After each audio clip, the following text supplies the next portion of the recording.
The rain came down in slow, deliberate sheets, each drop sounding like a drumbeat against the glass wall of the penthouse. Monica had always loved nights like this. The city felt quieter, safer, like the world had agreed to wrap itself in a damp, protective hush. Tonight, though, the rain was just noise, loud enough to mask the shallow hitch in her breathing. She sat on the edge of the bed, holding the pregnancy test like it was some fragile ancient artifact. The word glowed in blocky letters, pregnant, 3 months along, if her math was right. Her pulse was rapid, not from fear but from the memory of Daniel's smile just last week, the way he'd pressed her hand to his chest and whispered, "I want a family with you. I'm ready." She could still feel that warmth, that certainty. The front door opened. His footsteps, fast, heavy, cut through the rain's steady rhythm. "Daniel?" Her voice was soft, cautious, the kind you use when you're balancing joy and fear in the same breath. That he appeared in the doorway, rain dripping from his coat. His jaw was set in a way she didn't recognize. "What's wrong?" she asked. He didn't answer. His eyes darted to the white stick in her hand. His nostrils flared, and in one stride he snatched it from her fingers. "You're pregnant?" His voice was sharp, almost incredulous. "Yes," she whispered, a shaky smile forming despite his tone. "Isn't it? Jesus, Monica." He turned away, raking both hands through his wet hair. "You should have told me first. Given me time." "Time? You told me you wanted this. I didn't mean now." His laugh was hollow. "You don't just spring this on someone." Her smile died. "Daniel, this isn't something I planned for this moment. But we've been together for years. You proposed. You said, I said a lot of things," he cut in, his voice flat but trembling at the edges. The room seemed to tilt. "What are you saying?" He walked to the dresser, yanking open drawers and tossing clothes onto the bed. "You're leaving?"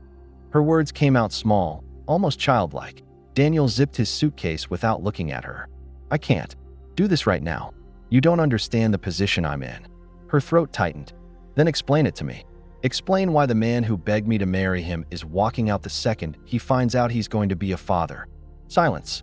Only the rain answered. She stepped forward, placing a hand on his arm. He froze under her touch. "Daniel, look at me. Tell me there's someone else. Tell me the truth, because there is." Her breath caught. He finally met her eyes, and for a moment, she almost didn't recognize him. "Her name's Celeste. And before you start, no, this isn't about love. It's complicated.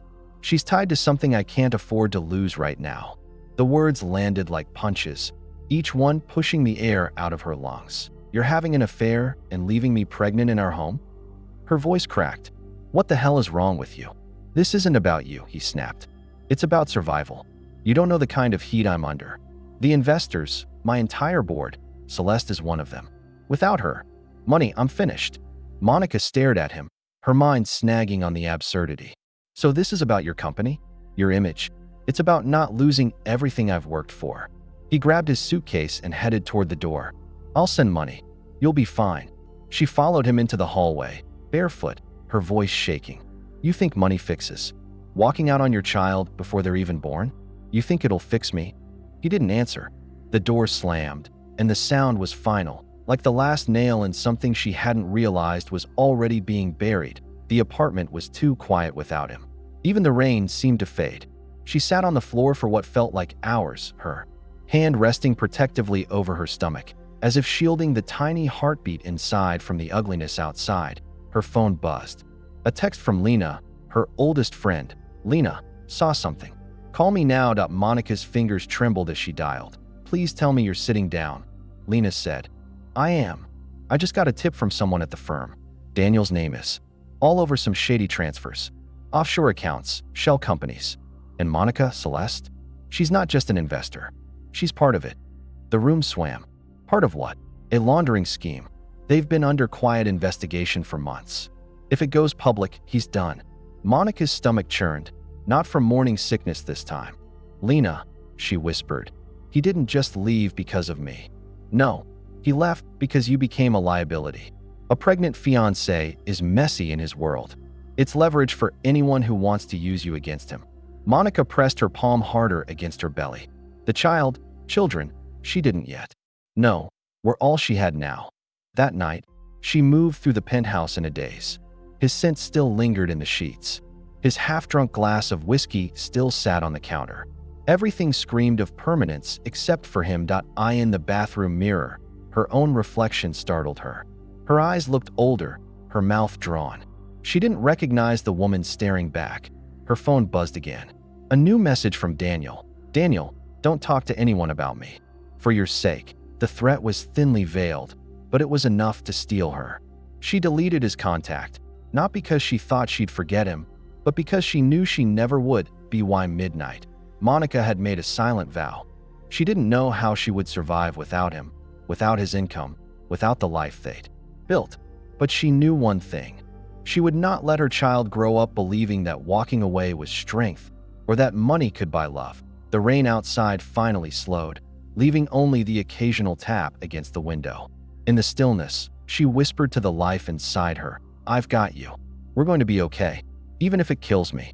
The words tasted like iron in her mouth, raw, metallic, permanent, and somewhere deep inside, where grief and rage share. The same dark corner, something began to harden, something Daniel would regret underestimating. The morning after Daniel's departure, the penthouse felt like a mausoleum, silent, still, heavy with the absence of the man who had once filled every corner with his voice, his music, his restless energy. Monica sat on the couch in one of Daniel's sweaters, sleeves swallowing her hands. She had barely slept. The pregnancy test still lay on the coffee table, next to a glass of water she hadn't touched. Every time she looked at it, her chest ached, not from regret, but from the knowledge that what should have been the happiest moment of her life was now wound. Her phone buzzed. Victor Reyes. She stared at the name. She hadn't worked for Victor in over a year, hadn't spoken to him since she left his marketing firm to join Daniel's world of startups and black tie galas. Victor was her first boss, the kind of man who ran meetings like battlefields and had a knack for finding exactly where you were weakest. He also knew Daniel. Not well, but enough. She let it ring out. Seconds later, a text came through. Victor, I heard. I'm coming by. Don't argue. She didn't reply. By early afternoon, the elevator chimed. Monica didn't bother changing out of the sweater. When the doors slid open, Victor stepped in like he owned the place. Black coat, umbrella still dripping. My God, he said softly, scanning her face. You look wrecked. Good to see you too. I mean it. He set his umbrella in the corner and walked to the window, glancing at the skyline before turning back. I heard Daniel left, and that you're pregnant. Her stomach twisted. News travels fast. It does when people like him are involved. His gaze was steady, unflinching. And when those people owe me money. She blinked. Oh, you, what are you talking about? Victor sat across from her, resting his elbows on his knees. I'm going to be blunt. Daniel's been in trouble for a while. The kind of trouble you don't get out of without making enemies. I know because one of those enemies is me. Monica swallowed. So you came here to tell me I told you so? No, his voice softened. Rare for him. I came because you're sitting here alone, carrying his child, and he's not coming back. Not because he can't, because he won't. Her eyes burned. You think I don't know that? I think you don't know half of it. He leaned back, watching her reaction. The woman he's with now? Celeste? She's connected to more than his bank account. She's the shield between him and a federal investigation. And if you think he left to figure things out, you're wrong. He left to keep you out of it, at least on paper. Monica shook her head. You're saying this like it's some twisted act of love. It's not. It's an act of self-preservation. You just happen to be collateral damage. She stared at the floor, hands folded over her stomach. So what am I supposed to do? I don't have a job, Victor. I don't. You have me. Her head snapped up. What? I can get you back on your feet. Money, housing, lawyers, whatever you need. But I don't do charity, Monica. If I help you, you're going to help me too. There it was. The catch. What do you want? I want Daniel embarrassed. I want him cornered. And I want him so distracted by you that he can't see me moving against him. She stared at him, jaw tight. You're using me. I'm giving you a way to survive, he said evenly. And maybe, if you're smart, a way to win. They sat in silence for a long moment, the rain outside softening to a mist. Finally, Monica exhaled. What would I have to do? Victor's eyes flicked to the pregnancy test on the table. For now, nothing. Rest. Eat. Get healthy. I'll handle the rest. And then you'll stand next to me when the time is right. You'll make sure the world sees exactly who Daniel walked away from. You and that child." He paused, correcting himself. "Those children will be the image he can't outrun." A chill ran down her spine. She didn't like his choice of words. Those children, as if he knew something she didn't. "How do you?" Victor smiled faintly. "I have my sources. You're having triplets." The room swayed. "Triplets? Congratulations," he said, standing. "That's going to make for one hell of a photo op." After he left, Monica sat in stunned silence, her mind trying to wrap around the idea of 3 tiny heartbeats inside her. Triplets. She thought about the cost, medical bills, childcare, the sheer physical toll. Daniel's absence loomed larger than ever, but so did Victor's offer. She didn't trust him. She wasn't sure she could survive being someone's pawn again. But as she sat there, feeling the faint flutter low in her belly, she realized something. In a world full of people willing to use her, she might as well learn to use them back. For the first week after Victor's visit, Monica existed in a state between disbelief and dread. Triplets. The word echoed in her mind. Every time she woke, every time she shifted in bed and felt the faint, almost imperceptible swell of her abdomen. 3 lives. 3 people who would need her before they even learned her name. She wanted to be happy. God, she wanted to feel the rush of joy she dreamed of when picturing her first pregnancy. But the reality was heavier than she could carry alone. The medical appointments multiplied as quickly as the babies themselves. Every ultrasound brought a new mixture of awe and fear. Her first maternal fetal medicine consult, the doctor, a woman with kind eyes named Dr. Harrow, studied the images. With a faint smile, "They're strong," she said. "All 3 heartbeats are steady. But triplets are high risk, Monica. You'll need to monitor your blood pressure, your nutrition, and we'll be seeing you twice a month to start, likely every week by the 3rd trimester." Monica nodded numbly, the paper gown rustling with the movement. "And complications?" Dr. Harrow didn't sugarcoat it. "Premature delivery is common. There's a chance you'll need bed rest for months. You'll be exhausted, and it's possible they'll need NICU time after birth." The words blurred together. Bed rest, premature, NICU. She gripped the edge of the exam table until her knuckles went white. The physical toll began almost immediately. She was nauseous all day, not just in the mornings. Standing for more than 10 minutes left her dizzy. She learned quickly that pregnancy with 3 wasn't just about growing. It was about endurance, but the emotional toll was worse. Every time she reached for her phone, instinct told her to text Daniel, to tell him about the ultrasounds, about the doctor's warnings, about the way she'd caught herself talking out loud to her belly while cooking eggs. But she didn't. Instead, she called Lena, who listened quietly as Monica described the metallic taste in her mouth and the bone-deep fatigue. "You're doing this alone," Lena said one night, "and that's already making you stronger than him. Don't forget that." Still, strength didn't pay for groceries. Victor had followed through on his offer with unnerving efficiency. A wire transfer appeared in her account, enough to cover rent for 6 months, with a note in the memo line. For the babies, she hated how quickly relief outweighed her pride. With the money came more questions. Why was Victor so invested? Why did he speak of the right time, as if she were part of some elaborate strategy? She told herself she wouldn't let him dictate her life, but every prenatal vitamin, every bag of groceries, every cab ride to a doctor's appointment was a reminder that she was already entangled in his web. The 2nd trimester hit like a storm. Her belly seemed to double in size overnight, stretching her skin until it itched. Sleep became a negotiation between discomfort and exhaustion. The triplets were active, rolling, kicking, shifting, as if they sensed her unease. One night, she dreamed of Daniel. He was standing at the foot of her hospital bed, looking down at the 3 bassinets lined up beside her. His face was unreadable. When she woke, her pillow was damp with tears she hadn't realized she'd shed. It was during a particularly grueling appointment.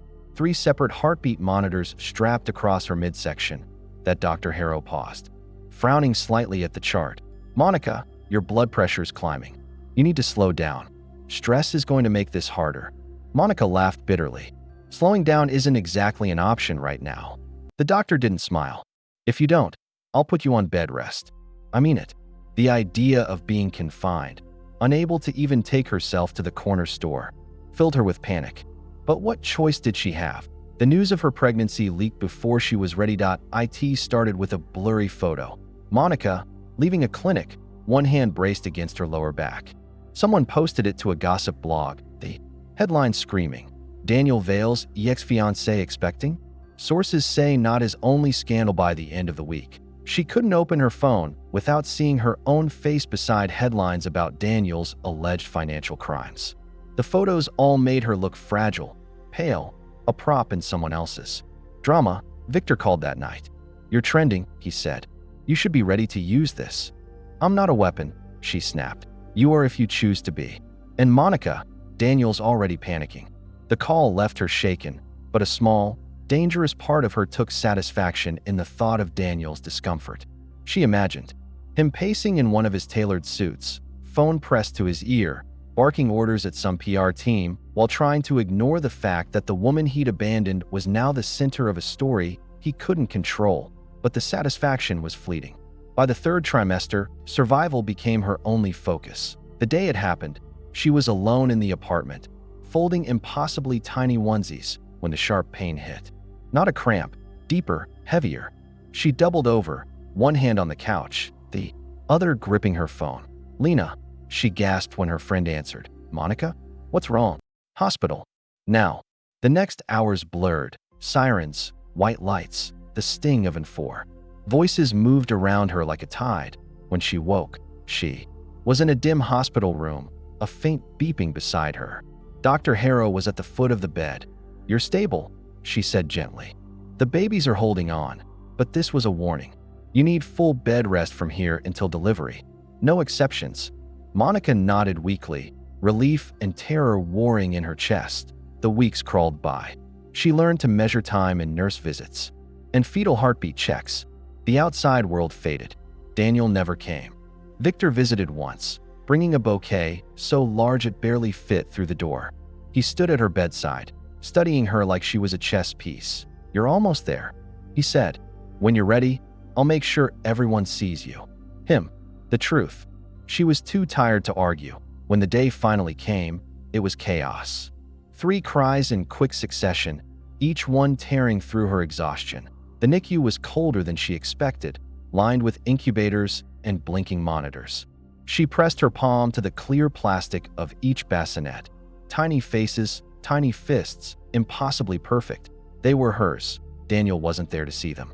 And in that sterile, fluorescent-lit room, Monica realized something that both broke her and set her free. She didn't need him to be 0.2 months after the triplets came home from the NICU. Monica had fallen into a rhythm that felt like war disguised as routine. 3 feedings, 3 changings, 3 sets of cries, all with slightly different pitches she was just beginning to distinguish. The nights were endless. Her apartment smelled faintly of warm milk and lavender lotion. When Victor called, she almost didn't answer. "You sound half dead," he said. "I'm fine," she lied, adjusting the baby monitor. "What do you want?" "I want you on a stage." She laughed under her breath. "Hilarious." "I'm serious. Charity gala. Single Mothers Foundation. Black tie. Cameras. Press. The works." "Victor, I can't even find matching socks. I'm not parading myself in front of strangers." "You're not parading," he said, his tone tightening. "You're making an entrance. You'll thank the donors, talk about your journey, and you'll be with me," meaning Daniel will see us. Victor didn't deny it. "Word is he's hosting a table for one of his political contacts. He won't be expecting you." Monica hesitated, the idea coiling in her stomach like something dangerous. "This isn't about charity for you." "No," he said plainly. "It's about leverage. And Monica, it's time." The night of the gala, she almost turned the car around twice. The triplets were with Lena, swaddled and blissfully unaware of the storm they were about to be swept into. The venue glittered under a canopy of white lights. Inside, the air was thick with perfume and champagne, the soft hum of a live string quartet filling the spaces between polite laughter. Victor met her at the entrance, immaculate in a tailored black suit. His eyes flicked over her floor-length gown, deep emerald silk that hugged her waist before falling in graceful folds. "You look like someone who wins," he said. I feel like someone who hasn't slept in months." He offered his arm. "Then let's make it worth it." The speeches were underway when Victor led her to the wings of the stage. The room beyond was a sea of glittering gowns and tuxedos. The MC smiled warmly. "And now, we have a very special guest. A woman whose strength and resilience embody what our foundation stands for. Please welcome Monica Vale." Her breath caught. She stepped into the lights. The crowd hushed. She could feel every eye on her, the heat of the spotlights pooling across her shoulders. But it wasn't until she saw him, Daniel, that the room tilted. He was at a table near the front, mid-laugh, until he looked up. His smile froze. She kept walking. Victor had told her to keep it short, keep it gracious. But standing there, looking out over a room that included the man who had abandoned her pregnant, she decided to tell the truth. "I wasn't supposed to be here tonight," she began, her voice steady. "A year ago, I thought I had the perfect life. A fiancé, a future, plans for a family." A murmur rippled through the crowd. Then, one night, everything changed. I found myself alone, pregnant, scared, wondering how I was going to bring one child into this world, and then finding out there were three. She paused, feeling the weight of the silence. Daniel's gaze was fixed on her, unreadable. "These children saved me. They taught me that love doesn't come from promises, it comes from showing up. Every day, even when it's hard. Especially when it's hard." She finished, thanked the donors, and stepped back. The applause was polite at first, then grew, warm and sustained. She walked off stage into Victor's waiting smile. "You just set the room on fire," he murmured. They mingled with guests afterward, cameras flashing in quick bursts. Everywhere she turned, people congratulated her, praised her courage. It wasn't until she excused herself to the powder room that Daniel appeared in the doorway. "Monica." His voice was low, urgent. She froze. "You've got nerve showing your face to me." He stepped closer, the scent of his cologne hitting her like a ghost. "What are you doing here with him?" "Speaking my truth. Something you've never been great at." His jaw tightened. "You think aligning yourself with Victor is smart? He's not your friend. He's better than a man who left me pregnant to save his own skin." She cut in. The color drained from his face. For a moment, he looked almost human, less the polished businessman, more the man she'd once known. Then he turned away, muttering something she couldn't catch. When she left the gala that night, flashes from photographers followed her all the way to the car. She knew the image, her in that green dress, chin lifted, would be everywhere by morning. And for the first time since the night everything shattered, she didn't care to be why morning. The green dress photo was everywhere, splashed across gossip sites, political blogs, even the business section of the local paper. The headlines varied, but the subtext was the same. The woman Daniel Pierce left behind has resurfaced. And she wasn't alone. Victor, of course, sent her a dozen links before breakfast. "You're trending. Enjoy the moment." She didn't reply. She was feeding Aiden while Clara and Noah squabbled over a stuffed rabbit. Her phone buzzed again. A number she didn't recognize. "Hello? Monica, it's me." Her pulse skipped. "Daniel, I need to see you." She laughed, short and sharp. "I think you've seen enough of me this week." "It's not what you think," he said quickly. "It's complicated. We need to talk in private. No Victor, no press, just us." She almost hung up, but something in his voice, thin, strained, made her pause. "I'll think about it," she said, and ended the call. By mid-afternoon, an anonymous email landed in her inbox. A grainy phone photo of Daniel leaving a city hall building with two men in suits. The subject line, "Your boy's in trouble." She forwarded it to Victor. Within minutes, her phone rang. "He's being investigated," Victor said without preamble. "Contracts, shell companies, offshore. Accounts, the works. If you have any sense, you'll stay far away from him." "I thought you wanted me to face him," she said. "I wanted you to make him sweat, not get pulled into his mess. Believe me, whatever's going on is bigger than either of us." 2 days later, she met him anyway. The cafe was nearly empty. Just the smell of burnt espresso and the low hum of a fridge. He was already there, seated in the farthest booth, baseball cap pulled low. When she slid into the seat across from him, he didn't look up. "You look tired," he said. "You look scared," she shot back. He exhaled, a slow, shaky sound. "I screwed up. I'm involved with people I shouldn't be." If the wrong things come out, it's over. For me, for my business, my career. Your career? That's what you're worried about. She felt heat rising in her chest.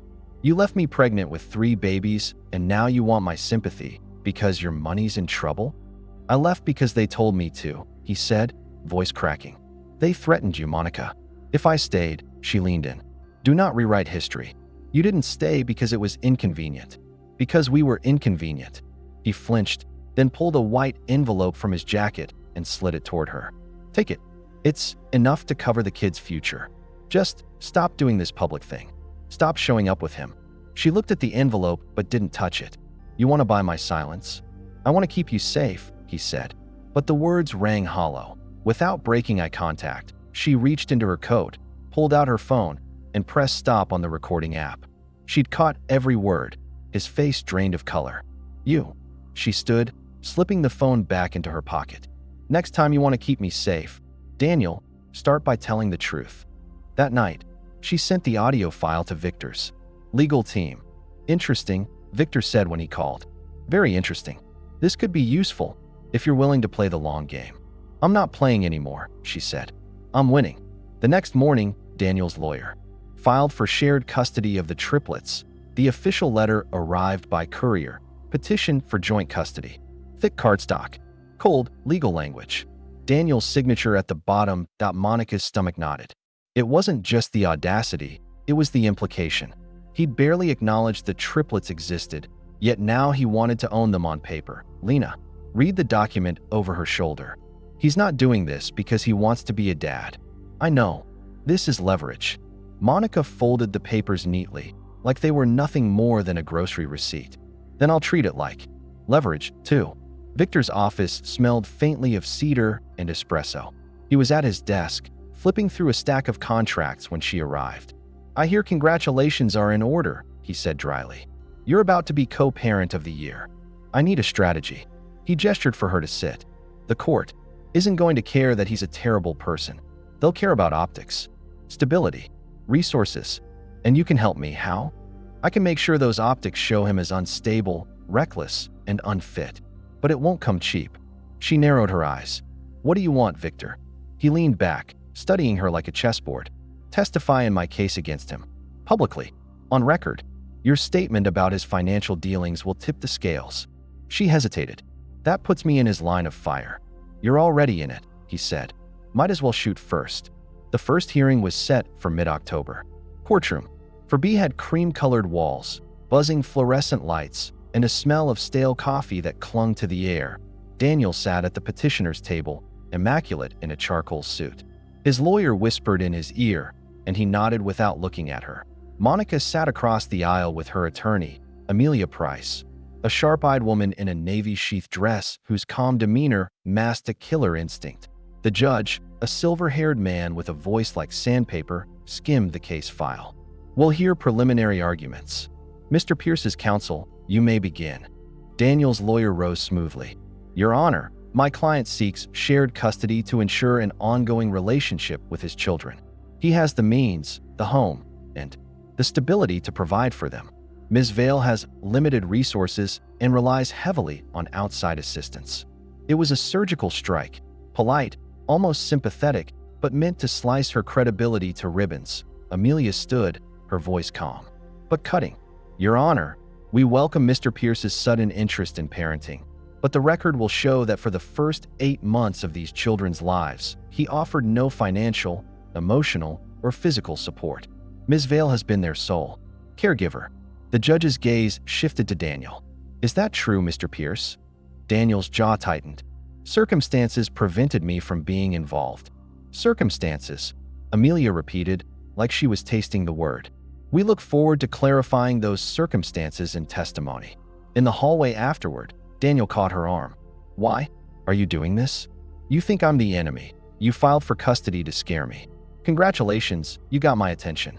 His voice dropped. If you testify for Victor, you'll regret it. She met his eyes without blinking. If you try to take my kids, you'll regret that. That night, she couldn't sleep. She sat in the nursery, the hum of the white noise machine filling the air, watching the rise and fall of 3 tiny chests. Victor's proposal echoed in her head. testify, and she could crush Daniel in court, in the custody fight before it, gain traction. But aligning with Victor also meant stepping deeper into a revenge campaign she wasn't entirely sure she could control. She thought of the night Daniel walked out, of the silence after the door slammed, of the phone calls that went unanswered. She thought of waking up in a hospital bed, wrists weak from the floor, and looking over to see 3 tiny incubators lined up like fragile promises. Her mind settled. The next morning, she called Victor. "I'll do it." She said that he didn't ask for confirmation. He didn't say thank you. He just said, "We're something that makes you look untouchable." By agreeing, Monica had moved from defense to offense. The next hearing wouldn't just be about custody. It would be the opening act of Daniel's unraveling. The courtroom was packed. Press in the back, sketch artists along the wall, a handful of spectators leaning forward like they'd paid for front row seats. Monica adjusted the cuff of her blazer. Victor had sent a stylist that morning, black. Sheath, dress, tailored jacket, hair in a sleek knot. Not glamorous, not soft, untouchable. Daniel was already at the petitioner's table. He looked calm enough for the cameras, but she saw the subtle signs. The way his right knee bounced under the table. The tight clench of his jaw when he glanced her way. The bailiff called the case. The judge entered. Everyone rose. Amelia stood first. "Your Honor, we intend to call Ms. Monica Vale to the stand." The clerk swore her in. The wood of the witness chair felt cool beneath her palms. "Ms. Vale," Amelia began, "can you tell the court when Mr. Pierce last provided any form of support for your children prior to this petition?" Monica kept her voice even. "He hasn't. Not financially, not emotionally, not in person. I have raised them alone since the day they were born. And when you informed him you were pregnant, he told me we'd start a family. Then, days later, he left. Without explanation, without contact." A ripple moved through the gallery. Amelia let the silence stretch before continuing. "Did you later learn why he left?" "Yes." Monica's gaze didn't waver from Daniel. "Because of another woman. And because he was under investigation for fraudulent business practices." Daniel's lawyer was on his feet instantly. "Objection. Irrelevant and inflammatory." Overruled. The judge said, "Proceed." Amelia slid a small recording device onto the evidence table. "Your Honor, we submit an audio file recorded on August 14th of this year." Daniel's head jerked toward her. The recording played over the speakers. Daniel's voice, low and urgent. "I screwed up. I'm involved with people I shouldn't be. If the wrong things come out, it's over. For me, for my business. Take it. It's enough to cover the kid's future. Just stop showing up with him." Gasps. Camera shutters. Daniel's lawyer leaned in to whisper furiously in his ear, but the damage was done. When cross-examination came, Daniel's lawyer shifted tactics. "Ms. Vale, you've been seen publicly with Mr. Victor Raines, a man who has his own highly publicized vendetta against my client. Isn't it true your presence here today is part of a coordinated effort to damage Mr. Pierce's reputation?" Monica kept her tone steady. "I'm here because I was served with a petition to take my children. Everything else is noise. So you deny that Mr. Raines is funding your legal representation?" She paused just long enough to make the lawyer lean forward. "I don't deny that Victor has supported me, just not in the way your client is implying." The gallery chuckled. The judge banged his gavel. Then Daniel took the stand. His lawyer painted him as a man trying to right old wrongs, someone who'd been kept away from his children by complicated circumstances. When Amelia's turn came, she didn't waste time. "Mr. Pierce, on August 14th, did you offer Ms. Vale money in exchange for her silence?" He shifted in his seat. "I offered financial support, yes. In exchange for her withdrawing from public appearances? I was concerned about my safety, about their safety. And that concern came before or after you threatened her with custody litigation?" He hesitated. "After." Monica watched the judge jot something down to be why the time court adjourned. The air felt electric. Reporters swarmed the hallway. Amelia blocked them with a curt no comment. Victor was waiting by the elevators, hands in his pockets. "That was better than I expected.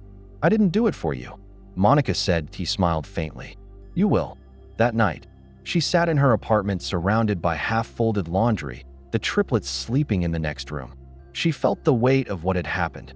Not relief, exactly, but the sense that the ground beneath Daniel's feet had shifted for the first time since he left. She wasn't the one bracing for impact. The first crack in Daniel's image came 3 days after testimony. A business blog posted a story, Pierce Financial facing federal inquiry. By noon, the article had gone viral. By nightfall, it was on cable news. Victor sent her the link without comment. She didn't have to wait long for Daniel's reaction. The call came at 11:47 p.m. "You think this is over?" His voice was low, almost a growl. Monica's grip tightened on the phone. "You did this to yourself. I'm warning you.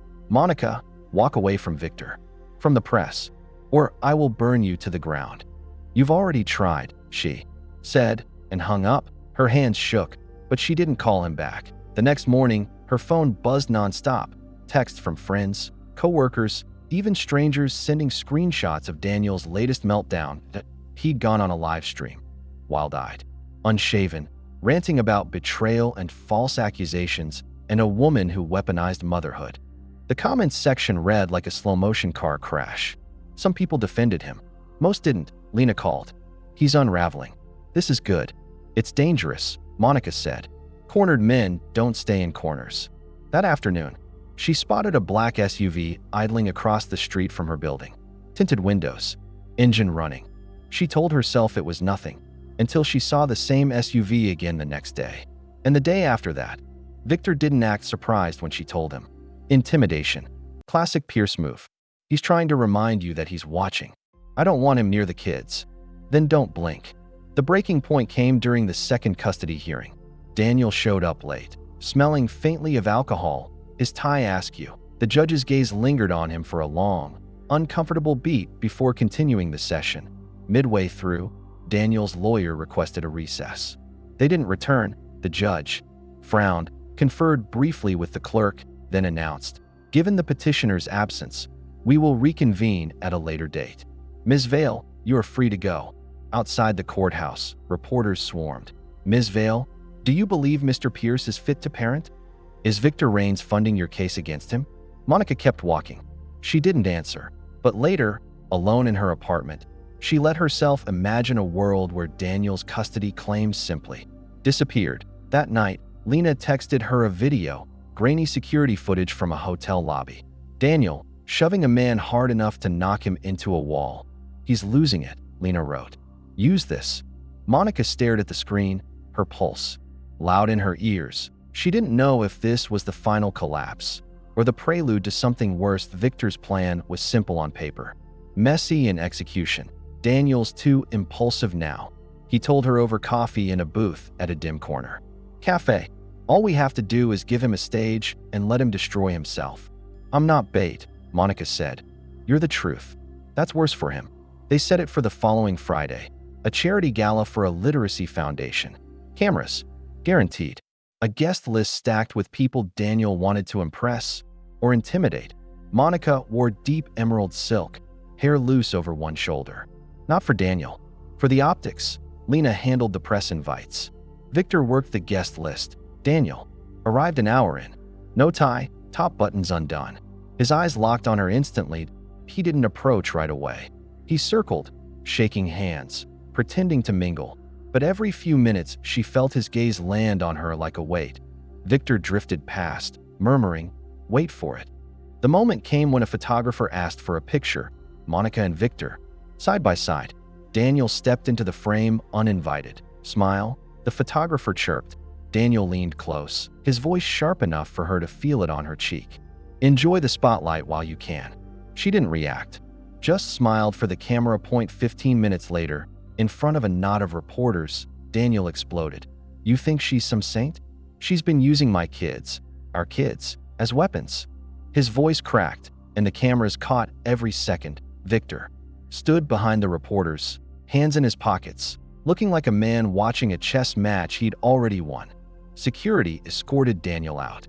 The footage hit social media before Monica had even left the gala, trending within an hour. The next morning, Amelia called.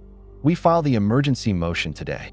This isn't just instability. It's public, documented, and impossible for his lawyer to spin." Monica stared out her window at the empty street below.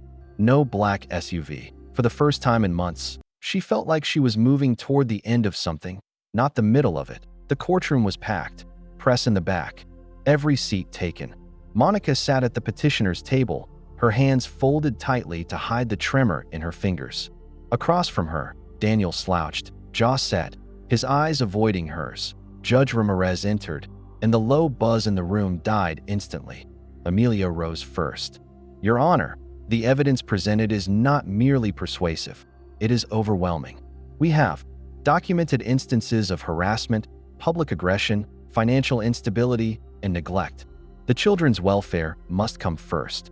Daniel's attorney countered, voice smooth but strained. Mr. Pierce has made mistakes, yes, but his bond.